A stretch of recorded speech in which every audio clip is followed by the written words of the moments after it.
It was night when FBI agents Palma, Marcus, and Paul arrived on Taro Street. They were working a case about bodies going missing, kids going into a certain apartment and never coming back out. One man claimed he saw blood on the steps, but the agents didn't believe any of it. To them, it sounded like rumors from paranoid people, but a case was a case, so they decided to check it out themselves. The apartment looked worse than they expected.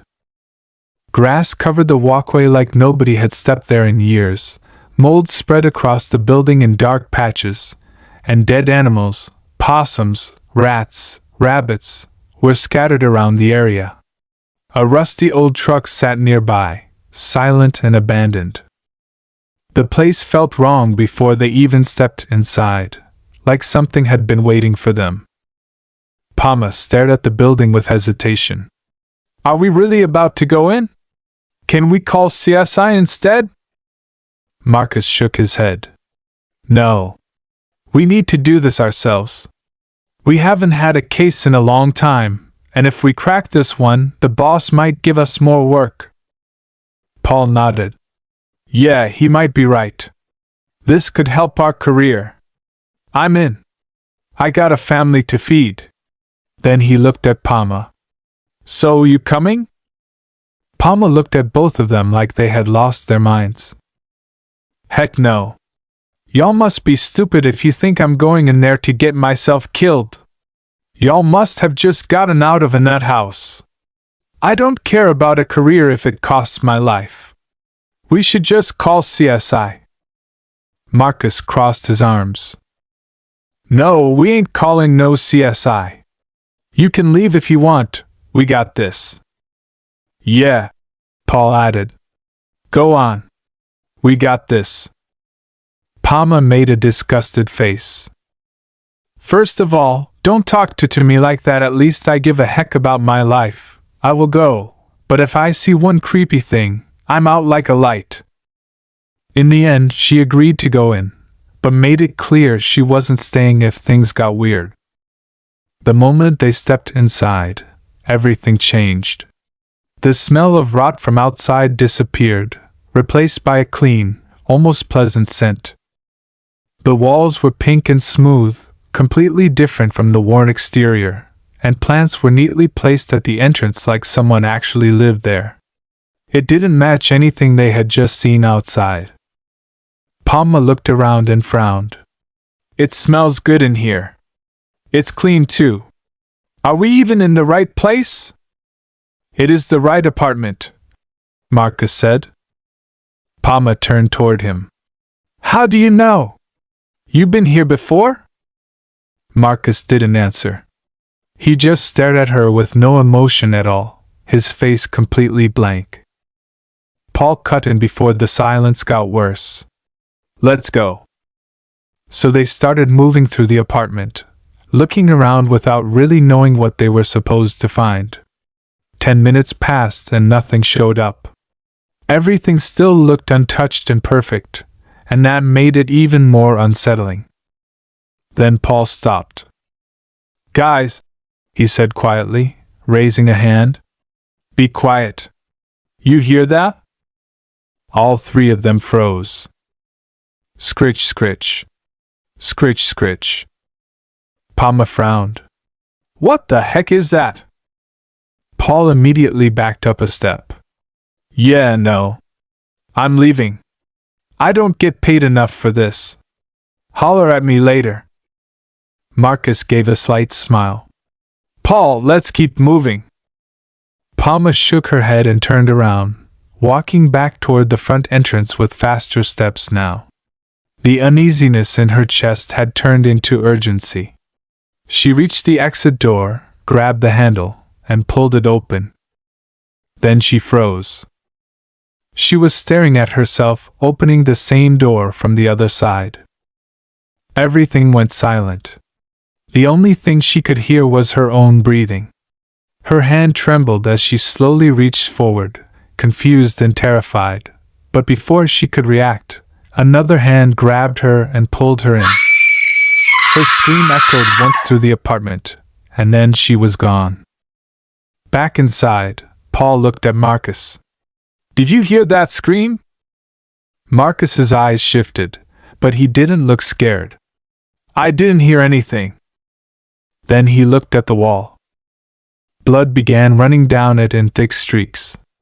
A voice cried out for help, screaming for someone to stay away before cutting off with a heavy thud. Paul's face strained of color. "That sounded like Palma. I'm leaving. You should too." Marcus shook his head. "Wait." Paul pointed at the wall with a trembling hand. "Wait. There's blood on the wall, and we just heard screaming. Palma might be dead. We need to leave and call for backup." Marcus looked at him and smiled in a way that felt completely wrong. "You're not calling nobody but Jesus." Paul blinked. "What does that supposed to mean?" Marcus's smile faded. He looked right at him and said, "You better run." Paul didn't move at first. He just stared, trying to make sense of what was happening. Then Marcus started walking toward him slowly, his movements controlled and unnatural. "Dude, Marcus, what is wrong with you?" Paul said, backing up. "I knew I should have went to church before this. I don't want to die." "Stop, you demon." Paul couldn't move. He started to freeze. Marcus didn't answer. Then he broke into a full sprint straight at him. Paul was froze. Fear locked him in place. His hands started shaking, and tears filled his eyes. "Man," he whispered, voice cracking. "All I wanted was to live, and maybe get some fried chicken from Popeyes." "I won't snitch about this if you stop." The lights flickered. Everything seemed to slow down as Marcus tackled him to the ground and wrapped his hands around his neck, squeezing tight. Paul gasped for air. His vision began to fade. Then suddenly it was over. Paul stood there again, breathing hard, his body still reacting like the attack had just happened. Marcus was across the room now, acting normal like nothing had happened. "You okay?" Marcus asked. "You keep zoning out." Paul stared at him, confused and shaken. "Yeah, I'm good." Marcus nodded toward the hallway. "Come on. Check out this room." They moved into the next room, where a strong rotten smell hit them immediately. The carpet was stained with blood, and the walls were damaged, full of holes.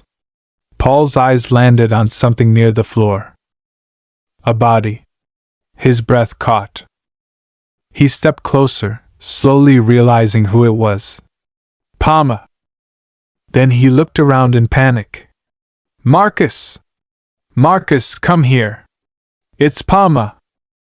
Marcus walked in casually, like this was just another thing on a long list of ugly discoveries. "Oh snap!" he muttered. "That's a body." "It's Palma," Paul said, his voice breaking. "Bro, look! It's her phone. We need to leave." Marcus shook his head. "No. Not until we find something." Paul stared at him in disbelief. "What do you mean? We have enough evidence already. Palma is dead. There's blood on the wall. We need to leave. I'm calling the cops." Marcus stepped closer. "If you leave, you'll end up like her. We need to keep searching." Paul shook his head hard. "No. I'm leaving, with or without you. This is too freaky. Where's my gun?" "I left the guns in the van," Marcus said. Paul looked at him like he was crazy. "Dude, you got a death wish or something?" "Nah, we need to leave." Marcus's face changed. "Yes. I do have a death wish. My life is falling apart. If I don't do this, I'll kill myself. So please, don't let me die." Paul hesitated for a second, but fear won out. "No, man. Not that. I'm leaving." "I'm gone." He moved toward the door, but Marcus stepped in front of him. Then die with me. Paul stopped. Move. Stop playing. Marcus tilted his head. You see her? Paul frowned. See who? Hey man, what did I do? Please stop, you're freaking me out. Marcus looked at him and said, You see Elder? Paul looked at him with fear in his eyes. I don't know what you're talking about. Then Marcus rushed forward. Paul ran as fast as he could into the master bedroom and slammed the door shut. Marcus started banging on the other side. Let me in! No! Paul shouted. I want to leave! He looked around the room, and his stomach dropped. There were no windows, just plain white walls and a black closet door. The banging kept going. Harder now. Louder. Let me in! Then Paul heard it again. Scritch, scritch. Scritch, scritch. It was coming from inside the closet. Paul swallowed hard and moved toward it. He shook as he reached for the handle and slowly opened the door. Nothing. Just darkness. He leaned forward, trying to see inside. Palma? He called. Where are you? A faint voice whispered back. Paul, help me, please. I'm coming. Don't come. Paul froze. That's not Palma. Something rushed behind him and dragged him into the darkness. He fought back, twisting and pulling until it finally let go. He hit the ground hard. When he looked up, an elderly woman stood there. She was short, with black eyes, a rotting gray face, and holes in her skin. She wore a long gown and smiled at him like she had been expecting him. Who are you? Paul asked, voice trembling. The woman smiled wider. I know people are after me. I did things that make me happy. And I play with them. This is my happy place. Paul stared at her in horror. Then she asked, What's your happy place? Paul backed up. Leaving. That's my happy place. Voices of children began whispering all around him. Her name is Elder. Leave before you're next. Don't play with her. Leave! I'm trying to leave! Paul shouted. Elder stepped closer. Nobody wants to play with me. Paul begged her to stop. For a moment she did. She tilted her head, almost looking sad. Then she rushed at him. Paul gasped, and suddenly he was back at the door. Marcus was still banging on it. Open the door! What is wrong with you? Paul stared at him, shaking. No. You're trying to kill me. Marcus frowned. What are you talking about? You said you wanted to leave but then run into the room. Paul blinked. You don't want me dead? Marcus shook his head. Man, are you on medicine? Paul hesitated, then slowly opened the door. Marcus smiled. Let's go. This place is creeping me out. Then his smile widened. Because you're alive. Paul frowned. Ha! Marcus suddenly grabbed him, slammed him to the ground, and started stabbing him with glass. Paul screamed. Then everything stopped. He was back in the room again, breathing hard. Marcus stood across from him like nothing had happened. You okay? Marcus asked. You keep zoning out. Paul forced himself to nod. Yeah, I'm good. Marcus looked toward the next doorway. Let's check this apartment room. Paul swallowed. I think we should leave. Marcus nodded. Okay. After we check this out. Paul stared at him for a second, then said, Fine. They walked to the door together. Paul opened it. And froze. The room looked exactly the same as when he zoned out, every detail exactly the same, like nothing had changed at all.